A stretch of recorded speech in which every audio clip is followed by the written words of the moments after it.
잠언 8장 22절에서 31절까지요. 교독으로 앞에 스크린 참조하셔서 함께 읽도록 하겠습니다. 여호와께서 그 조화의 시작 곧 태초에 일하시기 전에 나를 가지셨으며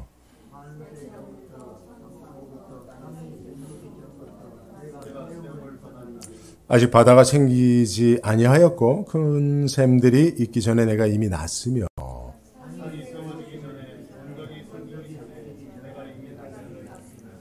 하나님이 아직 땅도 들도 세상 진토의 근원도 짓지 아니하셨을 때라.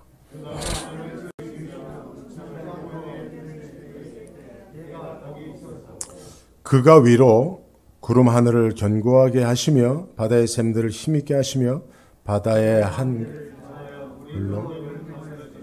하시며 또 땅의 기초를 정하실 때 내가 그 곁에 있어서 창조자가 되어 날마다 그 기뻐하신 바가 되었으며 항상 그 앞에서 즐거워하였으며 사람이 거처할 땅에서 즐거워하며 인자들을 기뻐하였었느니라. 아멘. 할렐루야. 예, 오늘 창조의 지혜 예수라고 하는 제목으로 말씀 전하도록 하겠습니다. 먼저는 하나님께 감사한 게 어제 저는 이제 저희 가족과 함께 그 모더나 2차를 맞았는데 그 주사를 놔주는 그 간호사분이 2차는 모더나는 꼭 아픕니다. 그래서 약을 잘 준비하셔서 이렇게 아플 때 드시라고 했는데 그래서 제 아내하고 우리 막내가 저와 함께 이제 모더나 2차를 맞았어요. 아니나 다를까 어제 저녁부터 저희 아내 사모하고 막내는 사경을 헤매고 있고 우리 막내는 밤새 토하고 그래서 오늘 못 나왔고요. 근데 사모는 어쨌든 사모니까 몸을 잡아 끌어 나왔는데 저는 아무렇지도 않아요. 이게 참 아무렇지 않은 내색을 하기도 좀 죄송할 정도로 아무렇지 않아서. 왜냐하면 제가 어제도 기도하면서 하나님 제가 설교할 수 있는 힘은 남겨달라고. 그리고 제가 또 이렇게 아프고 막 힘들고 그러면 일주일에 한 번 뵙는 성도님들도 계신데 좀 밝고 건강한 모습 보여드려야 되는데 그렇게 기도하고 잤는데 하나도 안 아프더라고요. 오히려 더 건강한 것 같아요 오늘. 그래서 여러분들 앞에 설 수 있게 돼서 또 저는 나름대로 감사한 마음을 갖고 있고요. 오늘은 창조의 지혜 예수라고 하는 제목으로 말씀을 전하겠습니다. 저희가 잠언 말씀 계속 보고 있는 거 알고 계시죠? 여러분 잠언 말씀 너무나 귀하고 그동안 아마 여러분들 잠언 말씀 그냥 몇 구절만 몇몇 부분만 여러분들 아마 이해하고 기억하고 계시고 설교를 들으셨을 텐데 여러분 이번 기회에 잠언 말씀 전체를 좀 마음에 새기는 그런 기회들이 됐으면 좋겠다 생각을 하고요. 오늘 본문 말씀이 잠언 말씀 가운데 제가 생각할 때는 가장 중요한 말씀이에요. 자, 오늘 본문 말씀만 정확히 이해하면 잠언 전체가 열리고요. 마치 마스터키를 가지고 잠언을 어디든지 열 수 있는 그런 정도의 위력을 가지고 있는 말씀이고요. 그래서 오늘 여러분들 말씀을 잘 들으시고 말씀의 은혜 받으시고 또 잠언이 여러분들의 인생 가운데 열려서 잠언에 하나님이 주시는 지혜가 여러분들 삶을 옳은 길로 인도할 수 있기를 바랍니다. 잠언에 있어서 지혜는 하나님을 경외함이라고 이야기하고 있죠. 이거는 여러분들 잘 알 거예요. 하나님을 경외함이 지혜의 근본이라. 그러니까 잠언에서 말하는 지혜는 하나님을 경외함이에요. 근데 여러분 이것을 우리가 모르는 바가 아니에요. 근데 사실은 아무것도 몰라요. 왜냐하면 이 두 가지가 다 추상적 개념이기 때문에 그래요. 하나님을 경외함이라는 거 여러분 잘 설명해도 알아듣기 어렵습니다. 그죠? 지혜라고 하는 것 여러분 무엇이라고 여러분들 지혜를 떠올립니까 지금? 사실 제가 지금 예를 들면 이 안경을 쓰고 있는데 이 안경은 다초점 안경이에요. 그래서 여러분들에게 이것을 보여주고 여러분 이게 다초점 안경입니다 해서 여러분 요 밑에는 돋보기가 있죠. 그래서 이것은 가까운 데 있는 글씨를 볼 수 있게 하고요. 요 위에는 도수가 없어서 멀리 볼 수 있습니다 하고 가르쳐주면 그죠? 구차화해서 실자화해서 보여주면 이해하기 쉬워요. 근데 사실은 추상적 개념들은, 형이상학적인 개념들은 사실은 설명하기가 어렵단 말이죠. 근데 잠언의 가장 중요한 핵심 구절인 하나님을 경외함이 지혜의 근본이라고 하는 그 말씀은 두 가지의 추상적 개념이 중첩되어 있어서 여러분들이 그것이 잠언이 말하는 지혜구나라고 이해는 하지만 실제로 여러분들이 잠언의 지혜를 소유하고 살아가는 그런 성도님들은 많지 않다는 것입니다. 그래서 사실은 추상적 개념을 구체화하여 설명하는 것이 필요한데요. 하나님께서요, 예를 들면 우리들에게 믿음이라고 하는 것을 이거 믿음이라고 하는 거 보이지 않는 추상적 개념이잖아요. 영적인 개념이고 형이상학적인 개념이잖아요. 근데 이것을 하나님께서 우리에게 말씀하시고 가르쳐 주실 때에는 반드시 이것을 구체화하셨어요. 특별히 예수님께서 믿음에 대해서 언급하실 때는 그 믿음이 행위로 드러난 것에 대해서 주님께서 믿음을 말씀하시므로 저게 믿음이구나. 예를 들면 예수님의 옷자락이라도 잡으면 나는 치유함 받을 수 있을 것이다 라고 하는 그 12의 혈루증 앓는 여인의 예수님의 옷자락을 만지는 그 행위를 주님께서 믿음을 대입시켜서 구체화하여 설명해 주시는 거예요. 소경 바디메오가 다윗의 자손 예수여 하며 많은 사람들의 반대에도 무릅쓰고 예수의 이름을 크게 부르는 그 부르짖음을 통해서 예수님은 믿음을 구체화하여 설명해 주시고 평가하십니다. 그래서 여러분, 우리가 가지고 있는 믿음이나 사랑이나 경건이나 경외함이나 이런 영적인 또 추상적인 또는 형이상학적인 개념들을 여러분들의 삶을 통해서 구체화하지 않으면 여러분들은 그저 하나의 종교인에 불과한 삶을 살 수밖에 없습니다. 그래서 신앙생활은 하나님 주신 영적인 것들을 우리의 삶을 통해서 구체화하는 작업이라고 볼 수가 있고요. 특별히 하나님께서 성경에서 이런 추상적인 개념들, 영적인 개념들을 우리에게 설명해 주실 때 주로 사용하시는 하나님의 방법이 있어요. 그게 뭐냐? 모델을 제시하는 겁니다. 예를 들면 사랑을 하나님이 말씀하실 때 고린도서 13장에서 하나님은 사랑을 정의를 하십니다. 그러나 여러분, 사랑은 오래 참고 온유하며 시기하지. 사실 그런 설명으로는 그 설명을 듣고 그래 사랑은 이것이니 하고 사랑을 실천하며 사는 사람들 많지 않아요. 그래서 하나님은 그런 정의를 분명히 말씀하시지만 또 하나 사랑이라고 하는 추상적 개념을 우리에게 구체적으로 설명하는 모델로서 누구를 우리에게 보내주셨습니까? 예수님이에요. 그죠? 특별히 예수님께서 우리를 사랑하심으로 십자가를 지고 당신의 생명을 아낌없이 사랑하는 우리를 위하여 내어주시는 그 희생, 그것을 통하여 하나님이 우리를 향한 당신의 사랑을 확증하셨느냐라고 로마서 5장 8절은 이야기하고 있단 말이에요. 그죠? 그래서 하나님께서요, 우리들에게 이런 추상적 개념을, 영적인 개념을 설명하고 우리에게 가르쳐 주시기 위해서 사용하신 방법이 뭐라고요? 모델을 제시하는. 그 주요한 모델이 바로 예수 그리스도이신데요. 특별히 여러분, 오늘 잠언 말씀에 있어서 지혜가 지금 이제 우리에게 설명되고 있습니다. 잠언에서 말하는 지혜에 대해서 하나님이 우리에게 계속 가르치고 계시는데, 특별히 하나님께서 잠언에서 하나님을 경외함이 지혜의 근본이라고 하는 그 지혜라고 하는 추상적 개념을 우리에게 설명해 주시고 구체화하기 위해서 지혜를 의인화하고 인격화한단 말이에요. 그러면 오늘 본문에서도 지혜가 나는이라고 자기 자신을 의인화하고 인격화해서 마치 사람인 것처럼 자기를 설명하는 지혜의 자기소개서가 나오는데, 그렇다면 오늘 이 지혜가 자기를 설명하고 소개하고 있는 그 지혜는 도대체 누구를 특정하고 있는 것인가에 대해서 우리는 생각해 볼 필요가 있어요. 자, 그러면 오늘 우리 같은 본문의 말씀 통해서 지혜가 자기를 소개하는 데 있어서 자기가 존재했던 시점을 이야기합니다.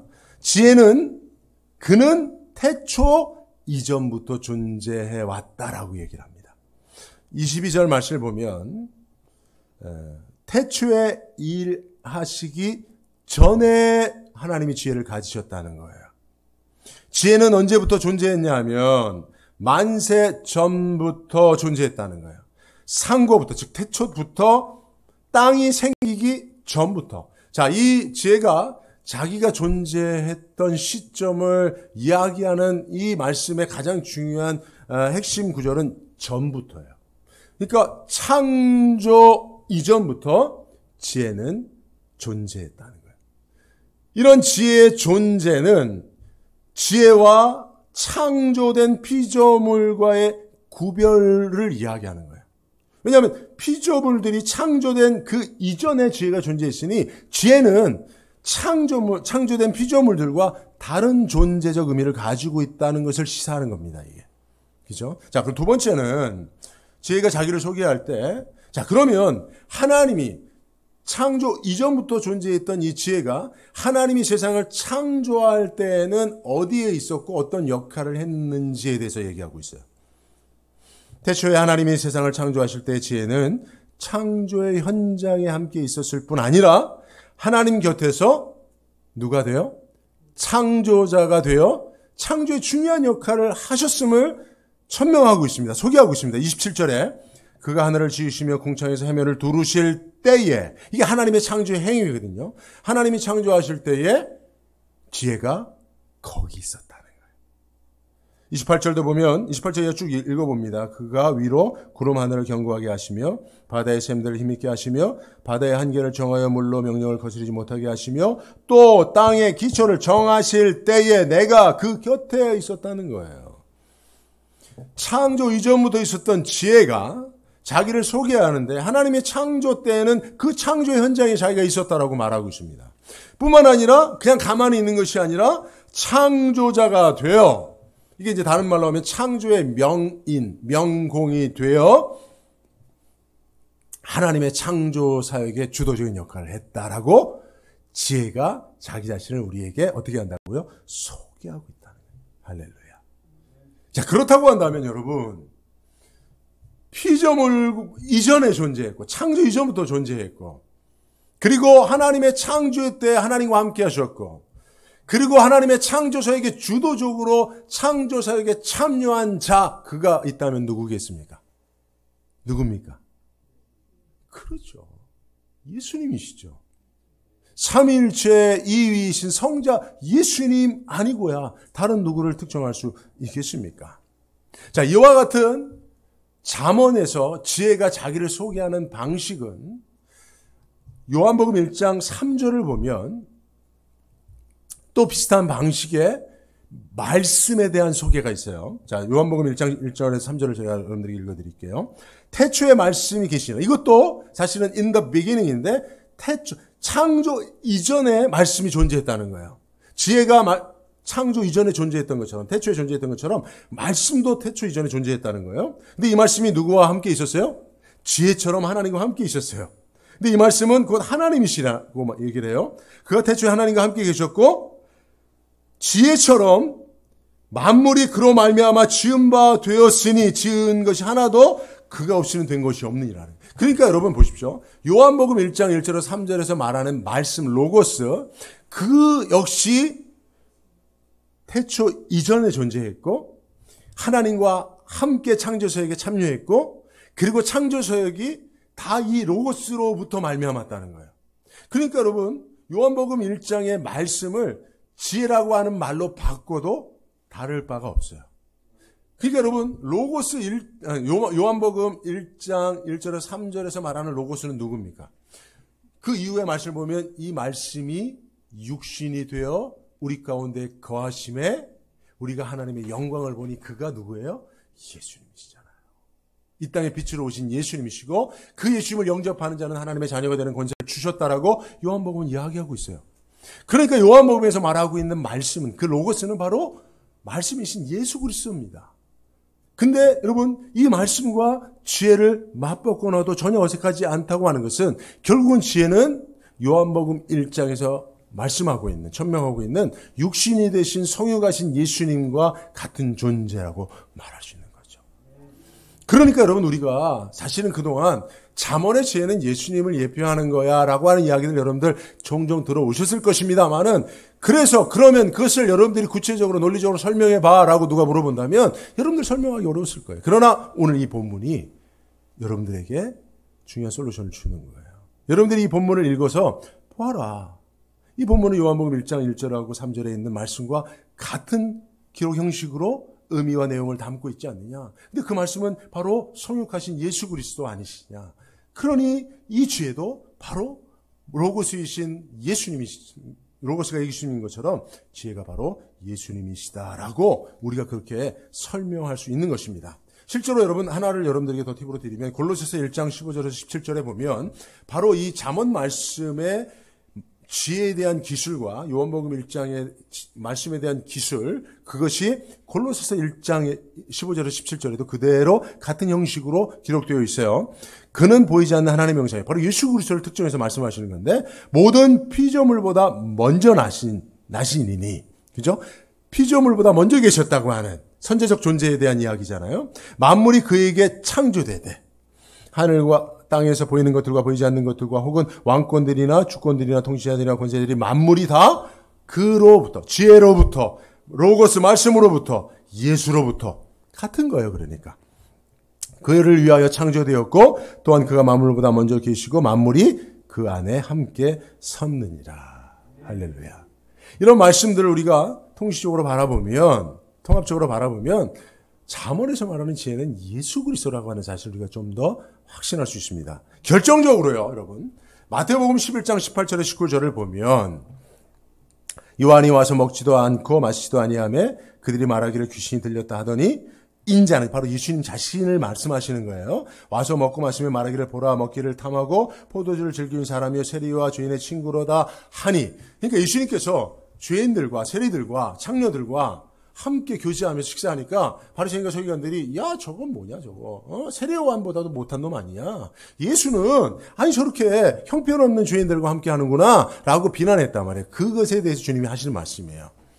그러면서 주님이 지혜는 그 행한 일로 인하여 옳다함을 얻느니라 하며 여기서 지혜를 자기 자신으로 말씀하시는 거예요.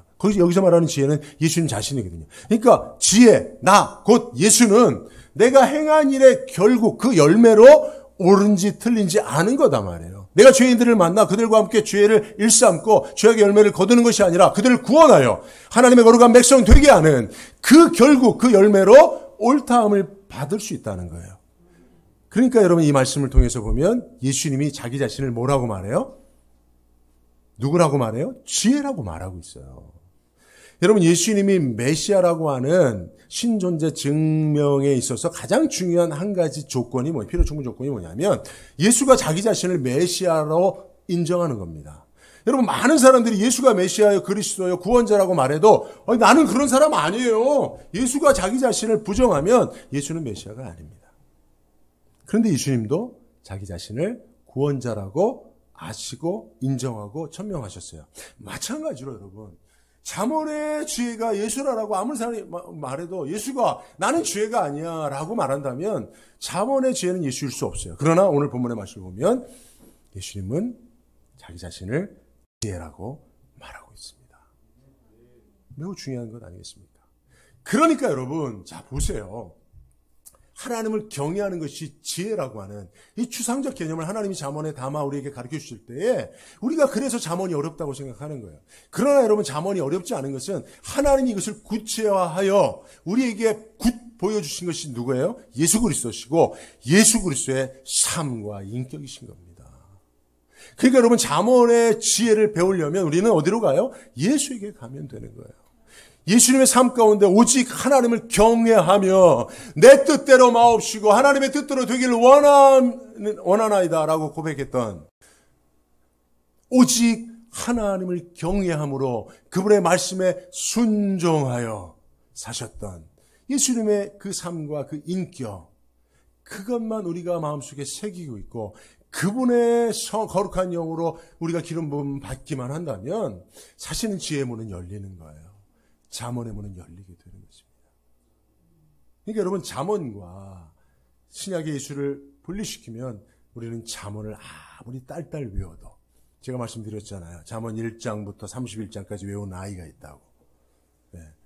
물론 걔가 지혜로울 수는 있습니다만은, 그러나 그것을 안다고 외운다고 사실은 잠언의 하나님의 경외함이 지혜의 핵심이라고 하는, 근본이라고 하는 그 의미를 예수 그리스도의 삶을 통해서 발견하지 못한다면 충분하지 않다는 것입니다. 그죠? 네. 자, 오늘은 뒤에 제가 순서들이 있어서 좀 말씀을 스킵하고 빨리빨리 가고 있습니다. 이제 결론 부분에 여러분들 말씀을 드리면요. 자, 오늘 본문의 말씀을 또 다시 한번 보면요.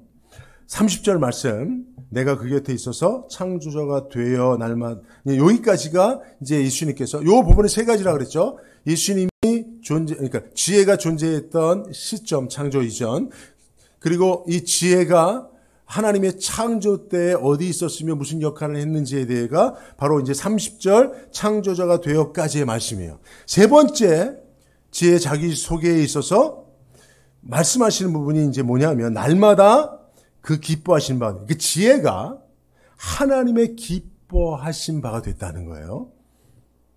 뿐만 아니라 두 번째는 항상 그 앞에서 즐거워했다. 그러니까 하나님을 즐거워했다는 거예요. 하나님의 기쁨이 되고 또한 지혜가 하나님을 기뻐했다는 거예요. 뿐만 아니라 31절은 뭡니까? 사람이 거처할 땅에서 즐거워하며 인자들을 기뻐하였다는 거예요. 그 지혜가요. 자, 저를 보시면 됩니다. 지혜가, 여러분 상상해 보십시오. 지혜는 곧 예수님이신데, 예수님이 하나님의 기뻐하신 자가 되었어요. 그래서 하나님이 말씀하시잖아요. 이는 내 사랑하는 아들이여 기뻐하는 자라. 하나님의 기쁨이 되신 존재로 사셨어요. 뿐만 아니라 예수는 하나님만을 기뻐했어요. 여러분, 예수님이 당대 히어로잖아요. 예수님이 얻고자 하고 누리고자 하면 누리지 못할 것, 얻지 못할 것이 없어요. 왜냐하면 죽은 자 살려주시는데, 불치병 고쳐주시는데, 38년 된 병자를 고쳐주시고, 12의 혈루증 앓는 영 고쳐주시고, 백부장의 딸 살려주시는데, 예수님이 돈인들 요구한들 못 얻겠습니까? 근데 예수님은, 인자는 머리 들 곳도 없다라고 말씀하셨어요. 그게 무슨 말씀이에요? 아무것도 무소유의 손을, 왜요? 가지지 못한 게 기쁜 게 아니라 하나님을 소유했기 때문에 하나님으로 기뻐하셨어요. 근데 이 두 가지뿐만 아니라 예수님이 육신이 되어 우리 가운데 거하시며 우리들을 기뻐하셨어요. 죄인들을 기뻐하셨어요. 그래서 예수님이 늘 하시고자 했던 게 뭐예요? 밥 먹는 거예요. 죄인들하고 밥 먹는 거예요. 여러분, 내가 사랑하고 기뻐하는 자가 아니면 밥 먹겠습니까? 네? 아무리 좋은 밥이라고 부페라고 꼴보기 사람하고 밥 먹자 그러면 밥 먹으러 가겠어요? 아니잖아요. 그러니까 예수님은 하나님의 기쁨이 되고, 또 예수님이 하나님이 기뻐하셨고, 또 죄인들을 사랑하여 죄인들 가운데 함께 하시며 죄인들을 기뻐하셨단 말이에요. 그래서 예수님의 삶은 하나님을 경외하는 지혜자의 삶이 결국은 열매로 드러나는 게 하나님을 기뻐하고 사람을 기뻐하는 삶이에요. 사람을 기쁘게 하는 삶이에요. 이게 오늘 본문의 결론입니다. 여러분. 그러니까 여러분, 우리가 잠언을 여러분 한 절 한 절 여러분 우리 매일같이 새벽에 공부하고 있어요. 그리고 주일마다 제가 앞으로도 계속 이제 6월달까지 말씀을 나눌 건데, 여러분 그 말씀을 잘 듣고 마음에 새기는 게 중요합니다. 그거와 함께 중요한 것이 무엇이죠? 예수님의 삶을 본받아 가는 거예요. 그분의 인격을 마음속에 품고 사는 거예요. 무엇보다도 하나님의 기쁨 되길 원하는 삶. 그리고 나로 인하여 누군가가 내가 존재하는 그 존재 때문에 기뻐할 수 있는, 위로가 될 수 있는 삶. 바로 여러분들이 그런 삶을 살고 계시고, 또 여러분들 때문에 많은 사람들이 그런 삶을 살게 된다면 그것이 여호와를 경외하는 지혜의 근본이라고 하는, 그 어떻게 보면 어렵고 이해되지 않는 말씀이 여러분들의 삶을 통해서 구체화되어서 여러분들의 삶을 통해 지혜는 힘있게 선포될 수 있다는 사실을 믿으시기 바랍니다. 기도하겠습니다. 거룩하신 하나님, 고맙고 감사합니다. 예수님이 잠언의 지혜인 것을 알게 하시니 감사합니다. 하나님을 경외하며 1절 순종하는 삶을 사셨던 주님의 인격과 그 삶이 지혜자의 삶이었던 것을 다시 한번 믿음으로 바라봅니다. 무엇보다도 하나님의 기쁨이 되고 하나님을 기뻐하며 영혼들을 사랑함으로 함께 더불어 기쁨의 삶을 나누셨던 그 예수님처럼 우리도 하나님의 기쁨 되길 원합니다. 내가 존재함으로 누군가에게 큰 기쁨과 위로가 되길 원합니다. 그것이야말로 하나님이 말씀하시는 지혜자의 삶인 것을 다시 한번 깨닫고 고백합니다. 다짐합니다. 하나님 나로 인하여 영광을 받으시고 기뻐하시고 또 우리 난가주 안디옥교회 모든 성도님들이 서로를 인하여 기뻐하는 삶의 교제를 나누게 하여 주옵소서. 예수님의 이름으로 기도드리옵나이다. 아멘.